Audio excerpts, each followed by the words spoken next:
jumping.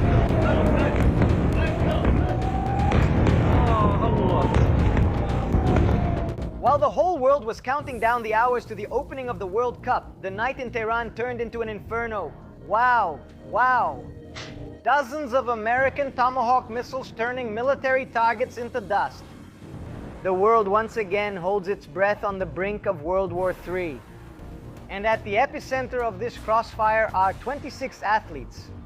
They are setting foot in the country that just attacked their families and home.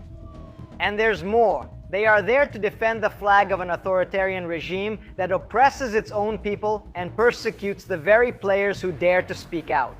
Try to imagine what's going through the minds of these 26 men right now. This video is about them. Imagine you're a professional player about to debut in a World Cup, but the only way to get to the stadium is in an armored bus under heavy military escort. You cross the border into the United States under the watchful eyes of federal agents, play the match, and then have to return right after. Why? Because you're not welcome in the country that's hosting the World Cup. Because this country just bombed yours, but that's only part of the story we're going to tell. The bizarre story of the Iran's national team players at the 2026 World Cup. These athletes are caught between a rock and a hard place. On one side, they face the hostility of the enemy country, and on the other, the silent threat of the very theocratic regime they have to represent. While the world only talks about Trump's bombs, almost no one notices the complexity behind this story. Almost no one talks about the real human drama behind these jerseys. Before we continue, we need to make one thing very clear here. No beating around the bush. Iran is under a fundamentalist theocratic dictatorship that doesn't respect any individual freedom. Freedom of speech, women's rights, gay rights, not a chance. And if you think that soccer can offer any protection, let me tell you, you're very mistaken. Do you think I'm exaggerating? One of their greatest idols in history, Ali Daei, supported the women's protests against the mandatory use of the hijab, the Islamic veil. The government responded by confiscating his passport and preventing his daughter and wife from fleeing the country. With the fullback Voria Ghafouri, it was even worse. He went straight to prison for criticizing the government. And the player Amir Nasser Nasrazadani, 26 years old, was sentenced to 26 years in prison after taking part in protests. That's why when you see Iran on the field, you're not just seeing athletes focused on the technical and tactical aspects of that match. You see men whose families might be targeted by their own government. If the situation was far from calm for the athletes, all of this escalated even more after February, just 4 months before the World Cup, when the United States and Israel launched attacks in Iran that eliminated the supreme leader, Ali Khamenei. Wow, look how they hit. Wow, they hit. Donald Trump brokered a temporary ceasefire for the so-called 12-day war. But a ceasefire is not peace. And proof of that is that the attacks have resumed in the last few hours.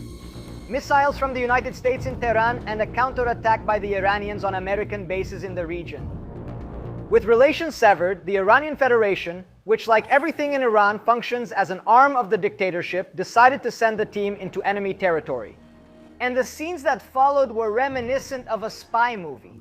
Washington denied visas to the coaching staff, forced Iran to boycott the draw, and the president of the Federation was even investigated for ties to the Islamic Revolutionary Guard. Even the World Cup schedule became a weapon. Iran's match against Egypt was intentionally designated as the Pride Game, celebrating the LGBTQIA+ cause. A direct affront to Iran's theocratic laws, because in Iran it is forbidden to be gay. Homosexual relations are criminalized by the penal code, and the penalties include flogging, long prison sentences, and even the death penalty. The Americans' last move was to limit the length of stay for Iranians. The visa only allows them to enter the United States the day before the matches and leave immediately afterward. Unable to stay in the United States, Iran adopted an unprecedented strategy in World Cup history to go into exile in Tijuana, Mexico. On each match day, the ritual will be the same. The team's bus leaves Mexico, crosses the border under heavy federal escort, goes to the stadium, and as soon as the referee blows the final whistle, crosses the border back. It's almost like a military infiltration operation, and this army-like routine sets up the tournament's most explosive scenario. If Iran and the United States finish second in their respective groups, FIFA regulations state that they will face each other in the first knockout round of the World Cup. It would be the most tense, most hostile, and most violent match in World Cup history, right? Not necessarily. To understand what could really happen if these two countries meet on the field, we have to go back almost 2 decades in time. The year was 1998, the World Cup in France. Washington and Tehran as usual, with strained diplomatic relations. French security was on high alert for terrorism. Everyone was expecting the worst. But what happened that day on the field shocked the world. The American players walked over to greet the Iranians, who gave their opponents white roses, a symbol of peace. The players even posed together for the official photo. Unbelievable plot twist. On the field, Iran won that game 2-1. But off the field, the world witnessed one of the greatest demonstrations of how sports can build bridges, even in situations where diplomacy fails. In 2022 in Qatar, the two teams faced each other again, and once more in an atmosphere of absolute mutual respect. And now in 2026, fate may bring these same nations face to face once again.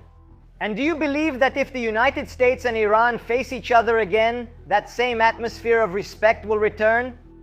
Will sports once again serve as a great tool for peace? Or now, right, with everything that's happening with this geopolitical situation, will everything be different? Leave your opinion here in the comments. Go ahead and like and share our video. And of course, subscribe to Lance, here